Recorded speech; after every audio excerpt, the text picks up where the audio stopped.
The biggest thing that I hear from stylists is, I don't have time for social media. I just don't know what to post. I'm picking apart my work, so I don't really want to post it. That whole thing.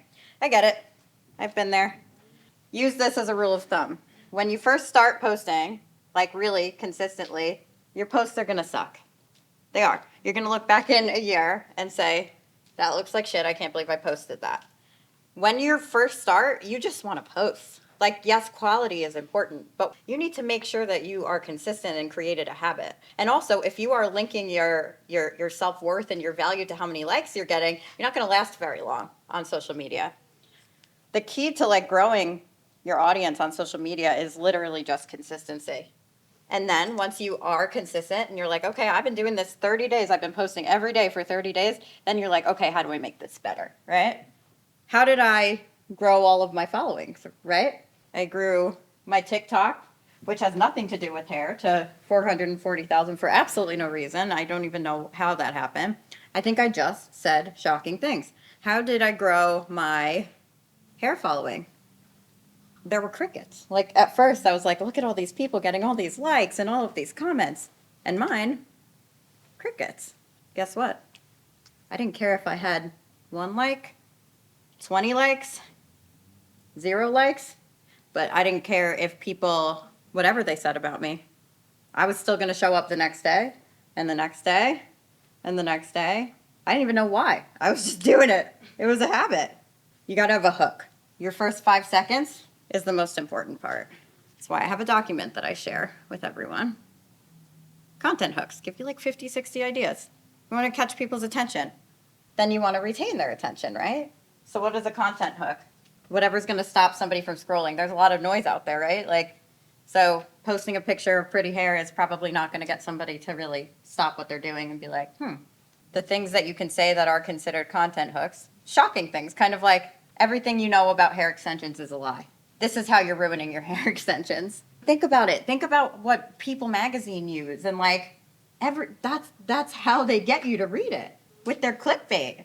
It's the same thing on social media. Now, you have to actually make it worth it for people to stop, or you're not going to get very many followers that way either. That first 5 seconds, that's what you got. So think about it. When I started posting the Slice and Smudge, that's when I grew my hair following pretty quickly. Did everyone love it? No. Did I always post it on the part that was the absolute most dramatic, worst part, so that people would stop and say, what the hell is happening here? Yes. Did it work? Yes. Were people mean to me? Yes. But did I stick with it anyway? Yes. And did a lot of people came around and were like, actually, you might be onto something here. Yes. It's the hook. And then the reward, that's the finish, right? They want to come back for more, then you get a follow, maybe a client. People think that social media is the key to getting new clients. Not at first. They're not just going to fall into your lap from social media. You can have all the beautiful hair pictures in the world that call it a buttercream latte and it's a really beautiful picture of hair color. It's not enough. We have to connect with people, right? That's where people miss out. They're not making connections.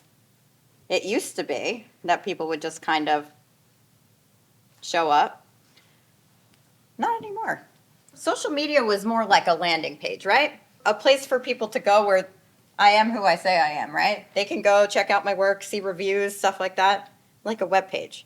They weren't going to come there and find, sometimes, but not always. So guess what? I reached out to them. And I still do. That's how I've grown every single business that I've ever had. I don't know if you guys know this, but they're all doing really well. We have to connect with people in a genuine way. And people are like, but I don't want to come off as annoying. I don't want to just like send people messages, and I don't want to come off as salesy. Do you not believe in what you're doing? Because if you solve a problem for people, which if you're selling something, which you are, your services, they should solve a problem. I do hair extensions that are not uncomfortable. I do hair extensions in 13 minutes. That's a solution to a problem. I transform color in half the time. That's a solution to a problem. I actually know how to cut curly hair. That's a solution to a problem. What problem do you solve? Figure that out. That's your first step. One problem for one person. That's all you need. So what is it? Think about it. I help blank so they can blank. I do this by blank. Once you have that figured out, that's the only person you need to talk to. That is the only person. And everyone's like, you know what? I'm going to do this and this and this and this, and I'm going to post about this, this, and this. No, you're going to post the same shit over and over again in 48 different ways. And then you're going to keep posting it and keep posting it and keep posting it. I mean, I solved a problem for myself first, right? I'm like, I'm really struggling back here behind the chair with these 7-hour techniques, right? I solved a problem. But then I realized I was solving a problem for clients. I help busy people get the hair color of their dreams in half the time. I do this with my signature time slicing techniques. I help hairstylists slice their timing and double their income. I do this by teaching them my time slicing techniques. And now a lot of you solved that same problem. So, you're welcome. I'm kidding. But it's a big problem because I would hear it over and over again. I can't, like, this person takes 7 hours to do my hair color. I'm like, that's it. No problem, no sale. Then people are like, well, I don't want to reach out to people because what if they have another hairstylist that they like? Then they wouldn't consider you. And the same thing when people are trying to get people to work for them. I'm like, why don't you start, like, just reaching out to people in your area? Well, I don't want to poach stylists from other salons. I'm like, what? Every other industry has people DMing them on LinkedIn doing exactly that, looking for talent to work for them.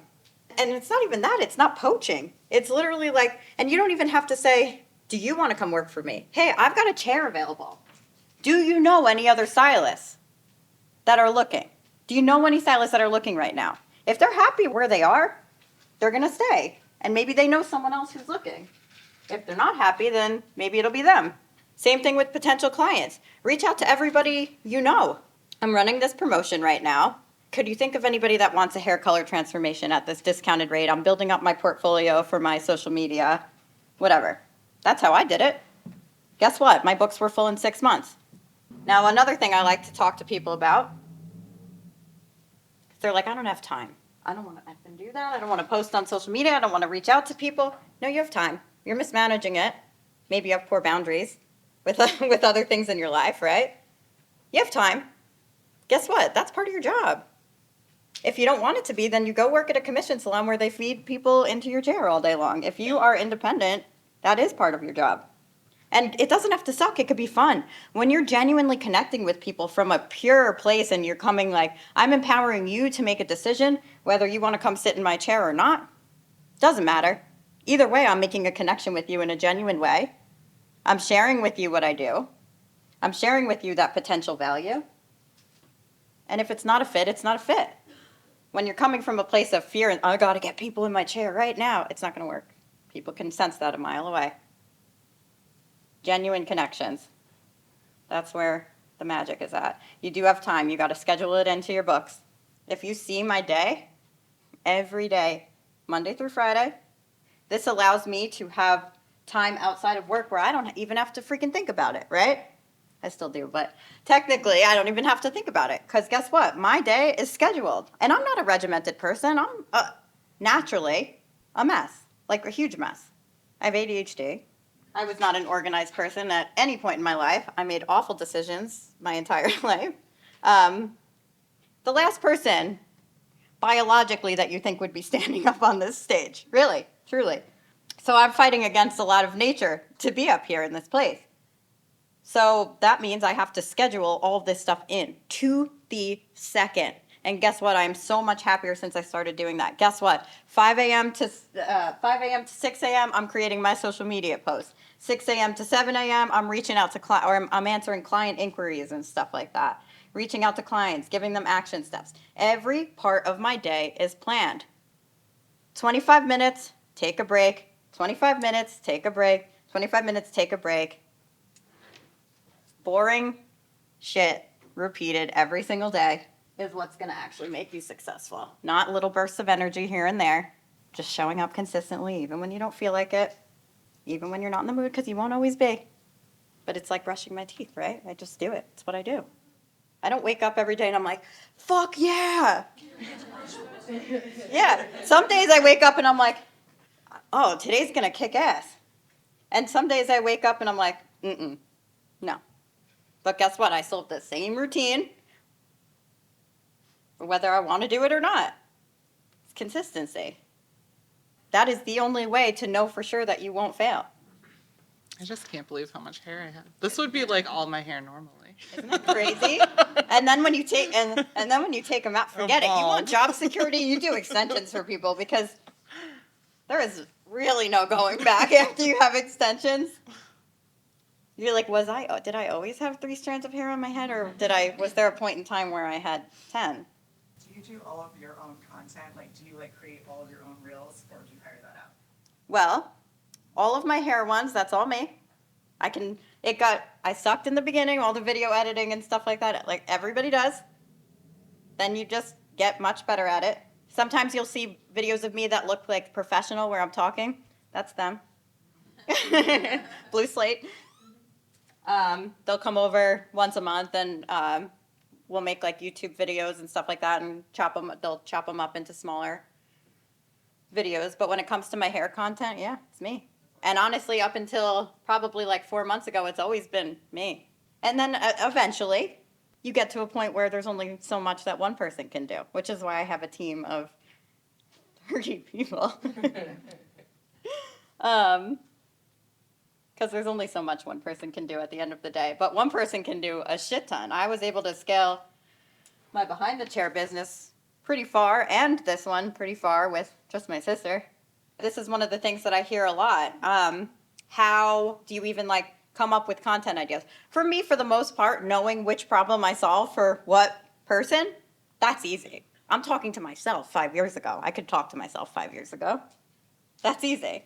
But a lot of people really like struggle with that. So it's really, AI is really only as powerful as the prompts that you put in. So if you have the answer to that, hey, hey, ChatGPT, I am a hairstylist. I help people get the hair color of their dreams in half the time. I do this by this and this. I need 10 different content ideas, strong, maybe even controversial content hooks to go off of. Can you help me out? Guess what? It's going to spit out some good stuff. It's all about what prompts you use. Is it going to be perfect, like where you're not going to have to change anything? No, it's going to sound like a robot a little bit, but it gets better and better. But you could even write back like, hey, that was a little robotic. Can you make it sound like a little bit more human, maybe a little more cash? I love yelling at it. I'm always like, no, wrong. I know, sometimes I'm like really mean. I'm like, that actually sucked a lot. I'm sorry. They're like, I'm sorry. And then I'm like, ooh, that was harsh. I don't talk to people like that.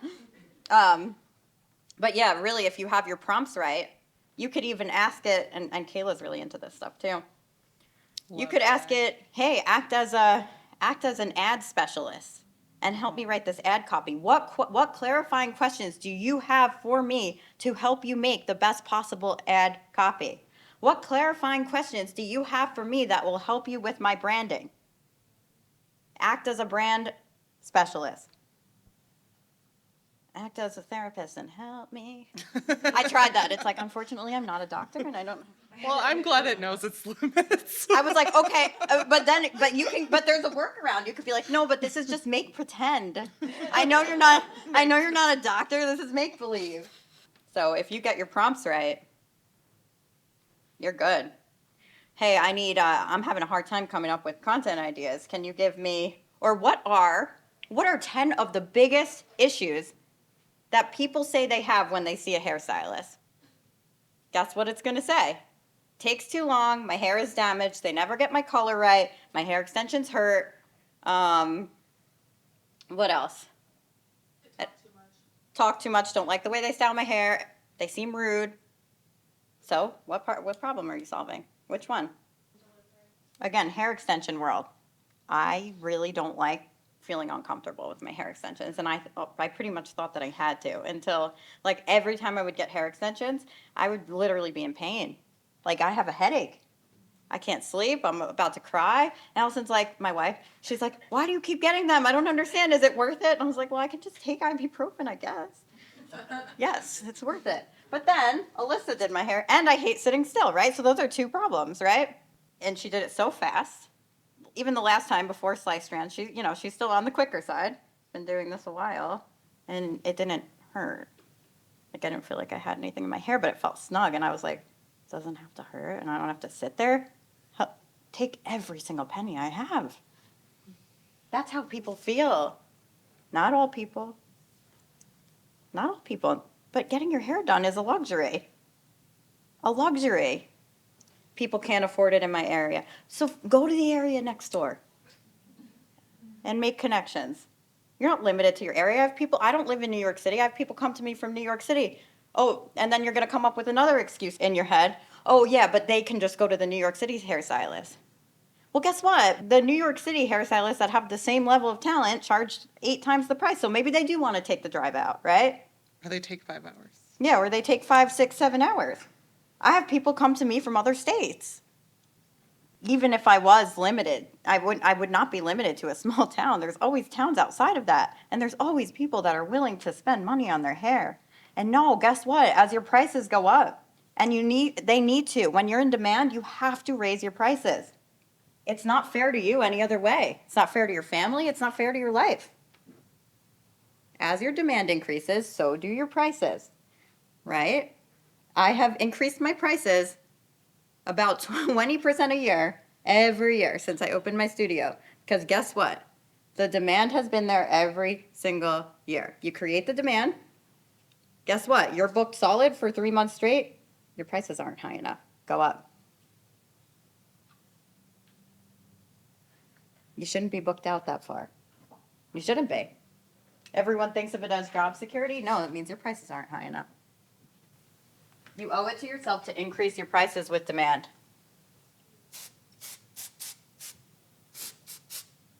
I'm afraid I'll lose all my clients. You'll lose some. You will lose some.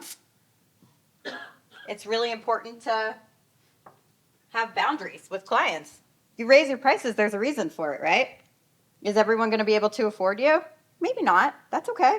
It'll make room for new people to come in. And guess what? Are there other stylists out there who can provide them this luxury service at the price they could afford? Yes. Can you possibly work with them on a smaller package? Yes. Which is why I always say, yes, you should let people know that you increased your prices.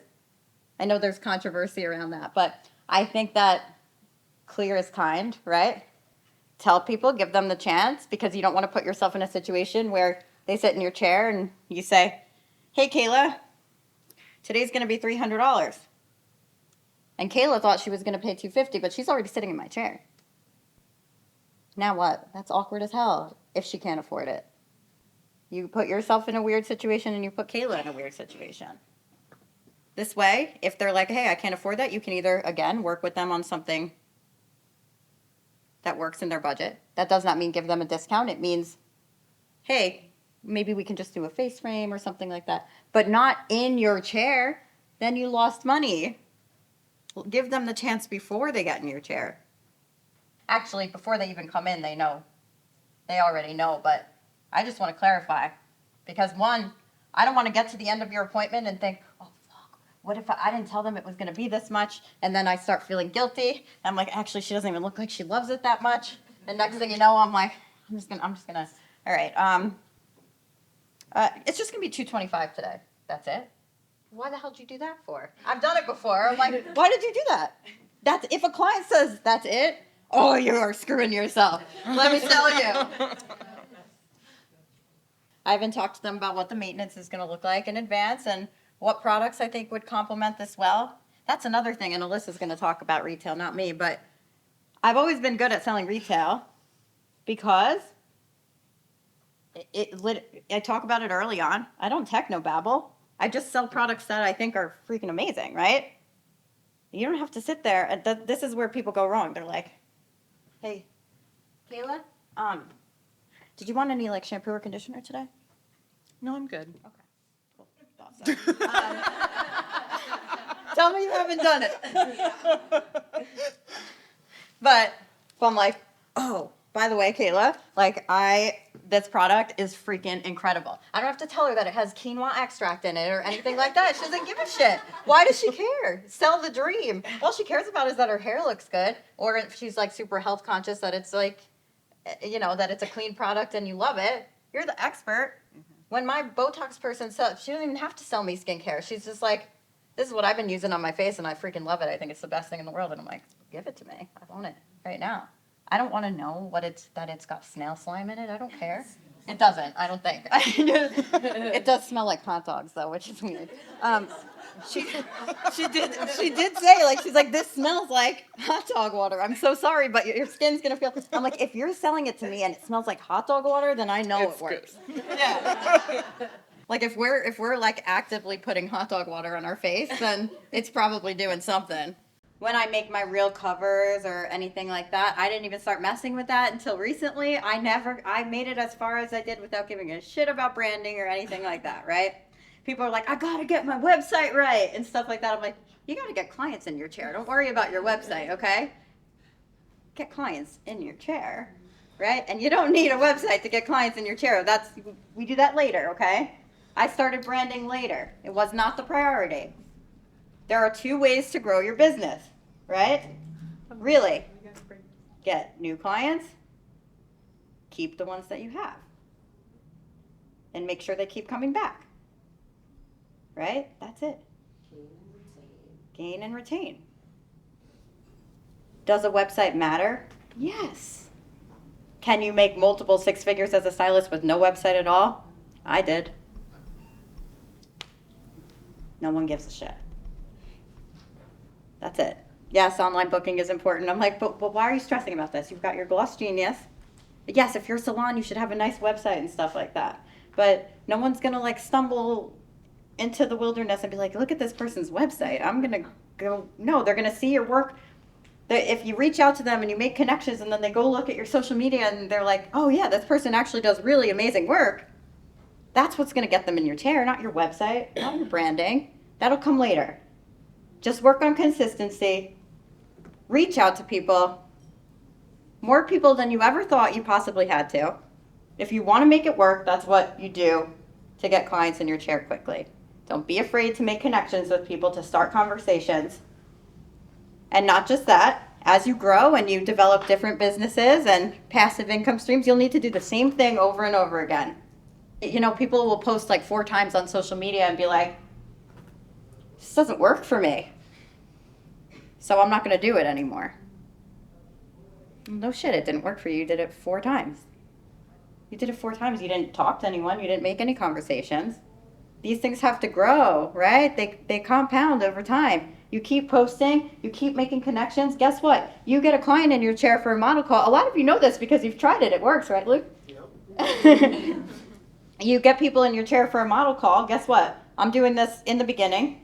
Let's say you're just starting to do extensions and you don't have the clientele for that yet. Guess what I would do? Hey, I'm going to do your color. You can pay for the cost of the extensions and I'll charge a little bit over that, but I'm going to give you this discount. I just need to build my portfolio, right? I have no social proof that I'm good at this yet. Social proof is important, right? Reviews are important. How do we get social proof? Before and afters, client testimonials, stuff like that, right? So I'm going to get this person into my chair. I'm going to give them a discount. I'm not too good to give them a discount, and I don't give a shit if they're my ideal client or not. I just have to have their ideal hair. The hair that I love working on to start, right? I'm going to give them a kick-ass experience. I'm going to ask them if they would be so kind as to write me a review. And I'm going to ask them, who else do you know that would love to get their hair done at this price? Not, do you know anyone else? Oh, you like your hair? That's good. Just so you know, I've got this referral program going on. No. Hey, Kayla, I'm so happy that you love your hair. What do we love most about it? How it makes you feel? Love that. So happy we were able to make that happen for you today. While you're here, I wanted to ask you, who else do you know that would want to get a transformation with me? I actually do have a referral program going on right now. Each of you are going to get a full-size product. Guess what? The cost of acquiring a client is a lot, right? Referrals are better. They're automatically going to be happier. Yes, we should bring in other clients outside of that too. We don't want to strictly rely on this. They are automatically going to be happier. They automatically trust you more. And the lifetime value of somebody who was referred to you is typically far greater, just from a statistical standpoint, than somebody who just found you, doesn't trust you, or you found them, right? So referrals are worth it. Hey, who do you know that also wants this? I've got this thing going on. You each get a full-size product if they come in. Great, can you make that introduction for me? Guess what? Hairstylists are terrified to do that. But you know who does do that? Everybody else in the business world. Everybody else. My brother is a CEO of a big company. Guess what? All the time, I end up in text messages with 3 people, and I'm like, what am I even doing here? Hey, I just wanted to make this intro between you and you. You guys take it from here. I'm going to loop myself out. Guess what my accountant does all the time? Hey, Nicki, I wanted to make this intro between, I'm in a 3-way text. I want to make this intro between you and this other hairstylist that I know. I thought you guys would get along great. Cool. I'll take it from there. Everybody else does the things. We don't consider ourselves real business people, do we? I mean, we do now. We do now, but maybe we didn't naturally, right? But we are. We are. Guess what? I'm in a mastermind, and everybody in my mastermind group makes at least $100,000 a month. Guess what they? Yeah. And when I joined that group, I was barely able to make it in there, right? And it was just like, I'm like, I cannot believe this. There was at one point, there was like a 20-year-old kid who was showing people how to create video games that was making like not make video games, play video games. That was making $120,000 a month. And I said, what the hell are all these people doing differently? I hired a mentor. He's like, you just have to like reach out to people and tell them and like make connections and tell them you've got something going on that's going to solve a problem for them. They're all doing it. The things that we're afraid to do, they're just doing it. That's the only difference. I don't just like pull this stuff out of nowhere. I have hired people who have done the things that I wanted to do to teach me how to do it faster. And here we are, right? Now I pay that forward to you, right? So do the things. You owe it to yourself to do that. Block the time out, a couple of hours a day, to work on your business. What's actually going to make it grow? If your books aren't full, or even if they are, you still have to make time to work on your business. On your businesses are the things that make it grow for the future. And then there's just the in the business, which is literally fighting chaos all day long. You have to make time to work on your business. You have time. You have time. Everybody has time. You just have to make the time. And that doesn't mean burn yourself out. This is going to allow you, when you're not working, when you have this time and you take it seriously and you're fully utilizing it, this is going to allow you, when you're not working, to just leave that behind. And your life is going to be more fulfilled and more enriched than it was before. Not the opposite. You wouldn't be more burnt out. You would be less burnt out. Because guess what? I'm not in my marketing hours right now. I'm just hanging out with my friends. But I know tomorrow I'm going to be back in my marketing hours from this time to this time. And guess what? That's really freeing. It doesn't sound like it, but it is. So, at the end of the day, do the things. You got this. You all know what to do. Show up for yourself. And most of you are. So I'm really just talking to a room of people that already do this. But sometimes we need to hear it again, right? You all are amazing, and you all solve a problem for people. And you just have to know your value, and there is just no stopping you from that point on.